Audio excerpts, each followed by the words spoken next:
இந்த ஆண்டுடைய முதல் ஆபத்தான ஒரு நாளானது மார்ச்சுடைய 14ஆம் தேதி அன்னைக்கு வரப்போகுது. அன்று தான் தமிழ் மாதத்தில் மாசியுடைய கடைசி 30ஆம் நாள், கிழமை வெள்ளிக்கிழமை. ஆக்சுவலி இந்த நாளில் ஹோலி பண்டிகையானது வருது. ஹோலி பண்டிகை மட்டும் இந்த நாளில் வர கிடையாது. 2025 ஆண்டுடைய முதல் கிரகணமானது வரப்போகுது. இந்த கிரகணம் நடக்கிறதுனால இந்த கிரகணத்துடைய தாக்கம் ஒவ்வொரு ராசிக்கும் ஏற்படும்.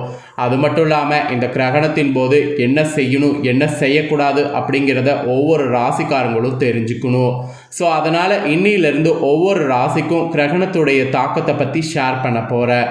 அதில் ஃபஸ்ட்டு இன்றைக்கி இந்த வீடியோவில் மேச ராசிக்காரங்களுக்கு ஆரம்பிக்க போகிறேன்.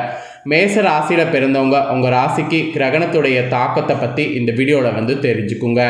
இந்த கிரகணத்துடைய தாக்கம் மட்டும் இல்லாமல் இந்த கிரகணத்தில் நீங்கள் என்ன செய்யணும் என்ன செய்யக்கூடாது அப்படிங்கிறதையும் ஷேர் பண்ண போகிறேன். எல்லாத்தையுமே இந்த வீடியோவில் தெரிஞ்சுக்குங்க. ஃபஸ்ட்டு இந்த ஆண்டில் நடக்கக்கூடிய முதல் கிரகணம் என்ன கிரகணம் அப்படிங்கிறத உங்களுக்கு சொல்கிறேன். அதை முதல்ல தெரிஞ்சுக்குங்க. 2025 ஆண்டில் முதல்ல நடக்கக்கூடிய கிரகணம் என்னன்னா சந்திர கிரகணமானது நடைபெற போகுது. இந்த சந்திர கிரகணத்தை பற்றிய முழு விவரங்களை ஃபஸ்ட்டு உங்களுக்கு ஷேர் பண்ண போகிறேன். அதுக்கப்புறம் இந்த கிரகணத்தினால மேச ராசிக்காரங்களுக்கு என்ன நடக்குங்கிறதையும், அப்புறம் இந்த கிரகணத்தின் போது என்ன செய்யணும் என்ன செய்யக்கூடாது அப்படிங்கிறதையும் ஷேர் பண்ண போகிறேன். எல்லாமே ஒன் பை ஒன்னாக பார்க்கலாம் வாங்க. ஸோ 2025 ஃபஸ்ட்டு சந்திர கிரகணம் நடக்கிறது ரொம்ப வலுவாக இரத்த சந்திர கிரகணமாக நடக்குது. அதனால் இந்த கிரகணம் முதல்ல நடக்கிறது ரொம்ப ஒரு பயங்கரமாக சொல்லப்படுது. சந்திர கிரகணம் அப்படிங்கிறது நம்மளுடைய இந்து மதத்தில் சிறப்பு முக்கியத்துவம் வாய்ந்ததாக சொல்லப்படுது. காரணம் என்னென்னா, பூமிக்கும் சந்திரனுக்கும் இடையில் சூரியன் வரும்போது அந்த வானிய நிகழ்வு சந்திர கிரகணம் என்று அழைக்கப்படுது.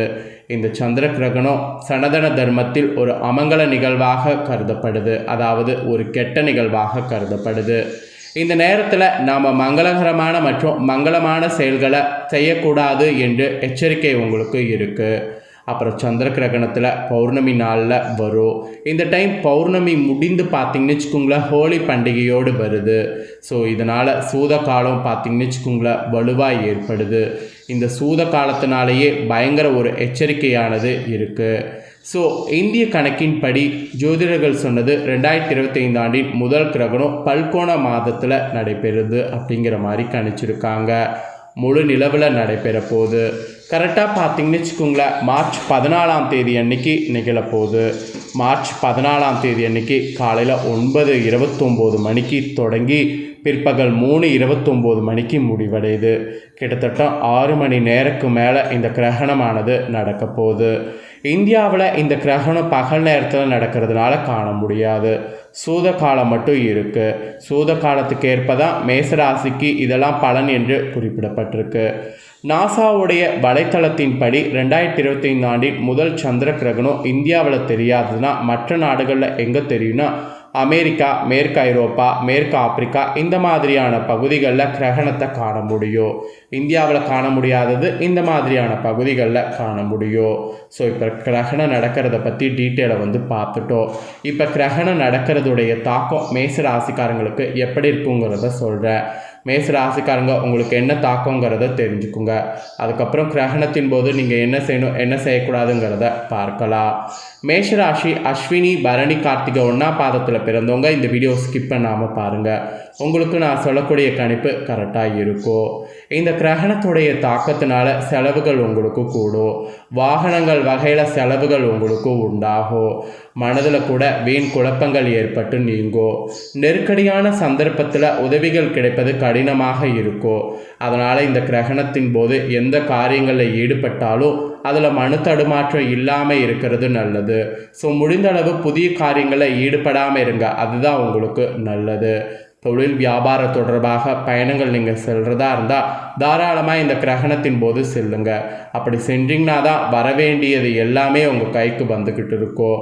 வியாபார தொடர்பான செலவுகளும் நீங்கள் எதிர்பார்க்காத அளவுக்கு அதிகரிக்கும். அதெல்லாம் குறைக்கிறதுக்கு நீங்கள் போகிறது தான் கரெக்டு. அப்புறம் உத்தியோகத்தில் இருக்கக்கூடிய உங்கள் ராசிக்காரங்களுக்கு கூட வீண் அலைச்சல்களை சந்திக்கிற மாதிரி சூழ்நிலை அமைஞ்சிருக்கு. வீண் அலைச்சலை சந்திக்காமல் இருக்கிறதுக்கு நிறைய விட்டு கொடுத்து போகணும் என்று உங்களுக்கு சொல்லப்பட்டிருக்கு. அப்புறம் குற்றச்சாட்டுகளுக்கு ஆளாகாமல் இருக்கிறதுக்கு கவனமாக இருக்கணும். குற்றச்சாட்டுகளுக்கு ஆளாகாமல் இருக்கிறதுக்கு நீங்கள் ஒவ்வொரு செயலையும் பார்த்து பார்த்து பண்ணணும் என்று உங்களுக்கு எச்சரிக்கையானது விடுக்கப்பட்டிருக்குங்க. அப்புறம் இந்த கிரகணத்தின் போது குடும்பத்தில் நீங்கள் வாக்குவாதத்தையும் கோபத்தையும் ஃபஸ்ட்டு தவிர்க்கிறது நல்லது. அதுவும் உங்கள் வாழ்க்கை துணையோடு எல்லாத்தையும் தவிர்த்துக்கிட்டு அனுசரித்து செய்வது நல்லது. பிள்ளைகளுடைய நலனில் கூட அக்கறையாக இருக்கணும். மெயினாக விருந்தினர்கள் செல்வாங்க. அப்புறம் பெண்களுக்கு கூட இந்த கிரகணத்தின் போது மனத்தடுமாற்றம் இல்லாமல் எதையும் செய்வது நல்லது என்று சொல்லப்பட்டிருக்கு. தேவையான உதவிகள் கிடைப்பது தாமதப்படும். அதனால் பொறுமையாக இருந்து செயல்படுங்க. வீண் அலைச்சல்கள்லாம் உண்டாகும். அதெல்லாம் உண்டாகாமல் இருக்க மாதிரி பார்த்துக்குங்க.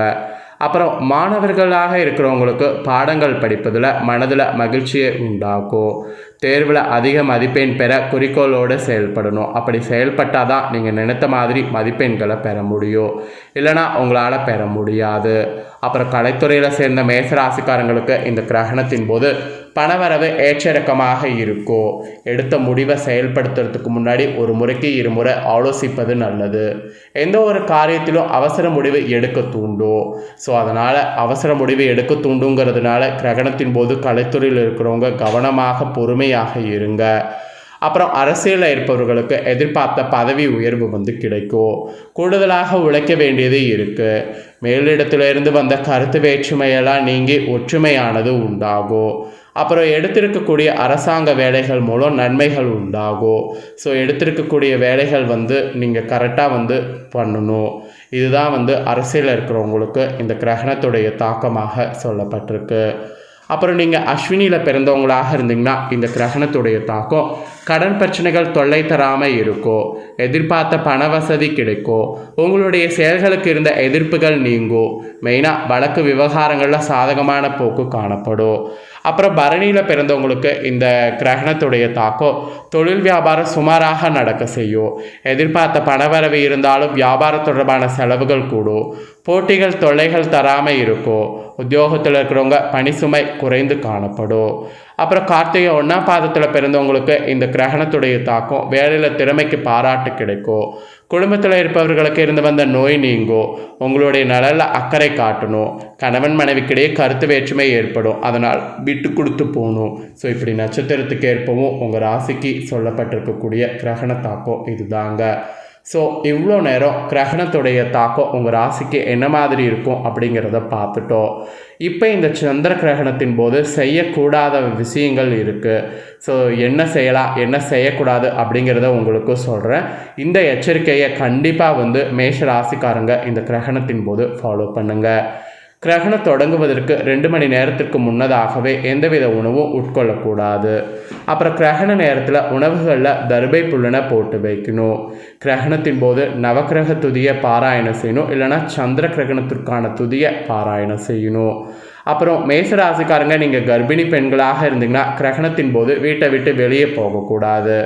அப்புறம் இந்த கிரகண நேரத்தில் ஆலயங்கள் அனைத்து மூடி இருக்கிற மாதிரி உங்கள் வீட்டு பூஜரையும் மூடி இருக்க வேண்டும். கிரகண நேரத்தில் பூஜரையில் தரிசனம் செய்கிறது ஆலய தரிசனம் செய்கிறது செய்யக்கூடாது.